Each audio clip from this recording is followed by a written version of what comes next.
Oui, merci Monsieur le Président. Oui, tout d'abord, j'ai apprécié le pragmatisme de notre président Thierry Burlot sur les problèmes de l'eau. J'avais un certain nombre de questions à poser. Tout d'abord sur la continuité écologique de nos rivières, puisque notre collègue Guillaume Chevrollier avait déposé un amendement sur la protection des moulins. Et de ce fait, donc, les agences de l'eau, aujourd'hui, refusent d'aider leur mise aux normes, et notamment les passes à poissons, en leur disant qu'ils se débrouillent, puisqu'ils ont voulu être protégés. Maintenant, comme c'est du domaine privé, on ne les aide plus. Ça, c'était la première question. Maintenant, il y a un problème aussi sur la gouvernance, ça a été dit. On est dans une grande complexité au niveau de la gestion de l'eau, avec les clés, les sages, les pages, le PTGE. Il y a une complexité.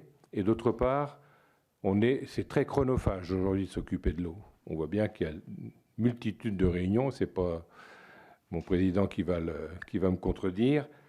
Je note qu'il y a aujourd'hui, et ça c'est le point de vue d'un certain nombre d'élus, une surreprésentation des organismes et associations environnementales qui sont financés par les collectivités, qui ont à la fois des moyens mais aussi du temps par rapport aux élus pour se consacrer au domaine de l'eau. Ils sont très présents et je pense qu'il faudrait revoir la représentation au niveau de la gouvernance des agences de l'eau.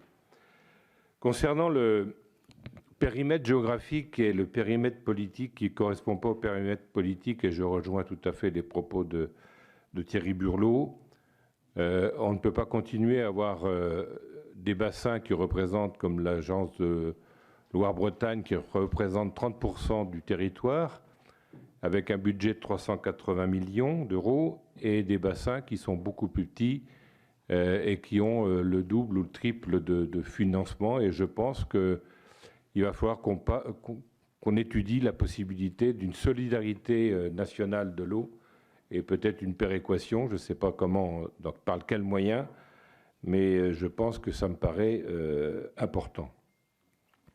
Sur l'effort du grand cycle, il est évident qu'il faut travailler sur la sobriété, mais moi je rappelle quand même qu'il y a un sujet qui est inquiétant, puisqu'on a aujourd'hui 1 milliard de mètres cubes d'eau qui est perdu par les canalisations d'eau potable.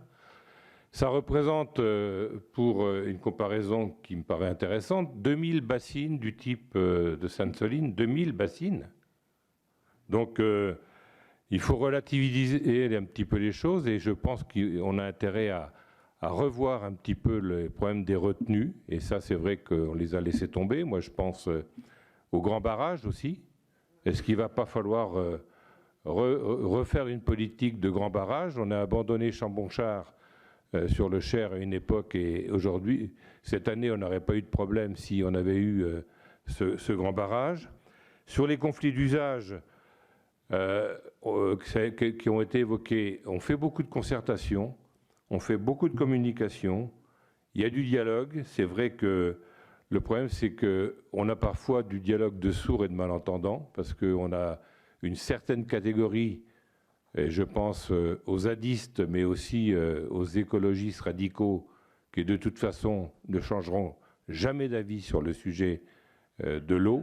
Ils ont leur point de vue et on n'arrivera pas à les convaincre. Comment on fait? Moi, j'avoue que je suis assez dubitatif là-dessus. Le partage de l'eau, c'est vrai qu'il faut le faire, mais il faut qu'aussi on soit entendu par les uns et par les autres. La GEMAPI qui a été évoquée par M. Molossi, moi je vous rappelle quand même qu'au Sénat, on a réussi à voter un amendement avec Mme Gourault, et c'est moi qui étais dépositaire de cet amendement, pour faire en sorte qu'il y ait une solidarité par bassin et par bassin versant, puisqu'on a proposé de faire une expérimentation avec les établissements publics, et notamment EPL, l'établissement public Loire, qui aujourd'hui refuse cette expérimentation. Donc je pense qu'il va falloir passer à l'obligation, parce qu'on ne peut pas continuer à travailler avec du saucissonnage, comme vous l'avez dit, sur des bassins versants où les EPCI qui ont les moyens feront des digues, les autres pas. Donc ça veut dire que c'est complètement incohérent, et on ne pourra pas travailler sur une protection des berges de nos bassins versants. Donc voilà, moi j'avais toutes ces questions et un certain nombre de réponses que nous avons pu faire au Sénat. Pour moi, l'eau doit payer l'eau. Ça, c'est un principe de base. On l'a démontré en essayant d'augmenter le fonds mordant qui, à mon avis, va être rejeté et a été rejeté peut-être déjà par le 49.3, d'après ce que j'ai compris. Mais si on veut avoir des moyens, il faut aussi que les agences de l'eau puissent avoir un fonds mordant qui soit un peu surélevé, puisque la biodiversité, l'OFB est financée par les agences de l'eau et c'est 400 millions d'euros quand même qui sont financés par les agences de l'eau sans moyens supplémentaires. Merci Rémi. La parole est à Madame Bonnefoy. Oui, merci.